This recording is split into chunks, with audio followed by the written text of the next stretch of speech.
আমি কাল প্রত্যুষে দিল্লি ফিরে যাচ্ছি।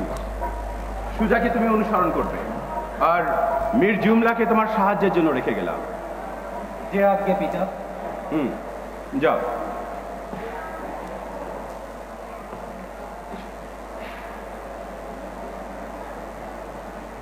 কি দাঁড়িয়ে রয়েছে? সে বিষয়ে কিছু বলবার আছে?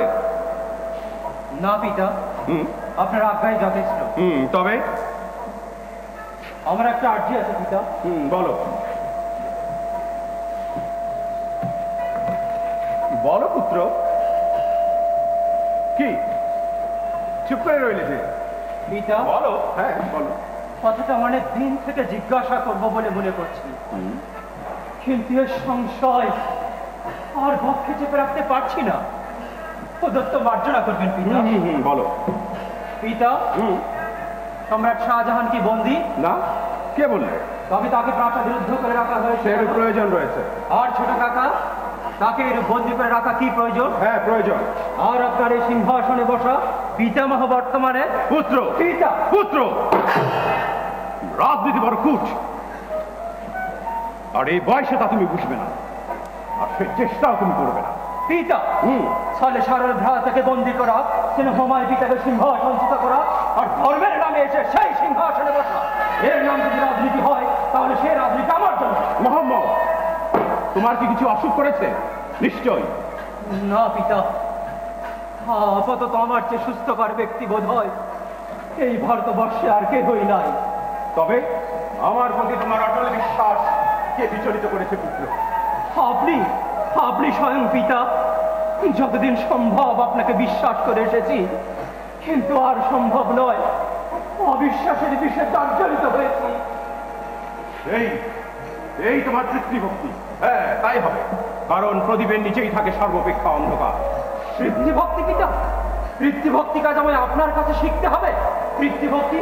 আপনি আপনার বৃদ্ধ পিতাকে বন্দী করে তার যে সিংহাসন কেড়ে নিয়েছেন, পিতৃভক্তির খাতিরে সেই সিংহাসন পায়ে ঠেলে দিয়েছি। পিতৃভক্তি? আমি যদি পিতৃভক্ত না হতাম তো দিল্লির সিংহাসনে জরঙ্গিত বসতাম, বসতো এই মোহাম্মদ। জানি পুত্র, তাই ভেবে আশ্চর্য হচ্ছি তোমার পিতৃভক্তি হারেও না বলছি বৎস। না পিতা, আর সম্ভব নয়। পিতৃভক্তি বড় মহৎ, বড় পবিত্র জিনিস, কিন্তু পিতৃভক্তির উপরেও এমন কিছু একটা আছে যার কাছে পিতা মাতা ভ্রাতা সব খর্ব হয়ে যায়। তোমার পিতৃভক্তি হারেও না বলছি বৎস, যেন ভবিষ্যতে রাজ্য তোমার। সময় রাজ্যের লোক দেখাচ্ছেন পিতা? বলে নয় যে কর্তব্যের জন্য ভারত সাম্রাজ্যটা আমি খণ্ডের মতো দূরে নিক্ষেপ করেছি। পিতামহ সেই দিন আমার এই রাজ্যের লোক দেখাচ্ছেন, আজ আপনি আমার এই রাজ্যের লোক দেখাচ্ছেন। হায়, এই পৃথিবীর সাম্রাজ্য কি এতই মহর্ব, বিবেক কি এতই সুলভ যে সাম্রাজ্যের জন্য বিবেক পাবো? পিতা, আপনি বিবেক বর্জন করে যে সাম্রাজ্য লাভ করেছেন, সেই সাম্রাজ্যটি পরকালে নিয়ে যেতে পারবেন, কিন্তু বিবেক কিন্তু বর্জন করলে সঙ্গে যেত। মোহাম্মদের অর্থ কি? এর অর্থ এই যে আমি যে আপনার জন্য সব হারিয়ে বসে আছি, সেই আপনাকে আজ আর হৃদয়ের মধ্যে খুঁজে পাচ্ছি না। বুঝি তাও হারালাম।